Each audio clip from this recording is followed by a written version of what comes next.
Michel, vous allez voir qu'avec du carton, on peut faire des merveilles. Mais attention, pas n'importe quel carton. Comment l'appelez-vous, votre carton? Alors, notre carton s'appelle Airplaque. Donc, il fait partie de la famille des panneaux légers, type carton mousse. Voilà. On l'appelle encore du carton et pour autant, ça ressemble un petit peu à ça. Alors, il y en a de plus ou moins grosse épaisseur. On a l'impression que c'est que du polystyrène finalement.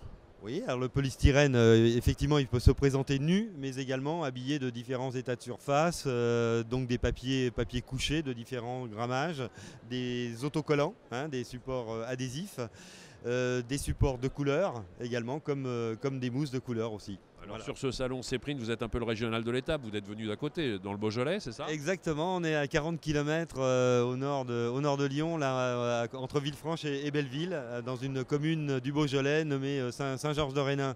Hein, nous sommes français et nous exportons en Europe aussi beaucoup. Parce que vous êtes les seuls en France à fabriquer ce genre de produit. Exactement, on est les seuls à fabriquer ce type de support dédié au monde du graphisme. Ouais. Alors je me demande toujours quelles peuvent être les déclinaisons dans la décoration, dans l'aménagement de la maison.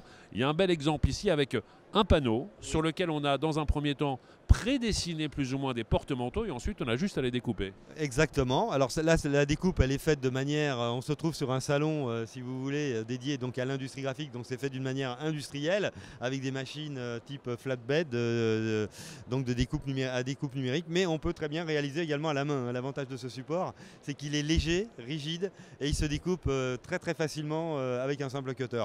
On est dans la phase de personnalisation aujourd'hui, c'est-à-dire que je viens vous voir en me disant j'aimerais bien faire un stockman plus ou moins comme un mannequin ou un porte-manteau chez moi, mais grande taille, ambiance perroquet, etc.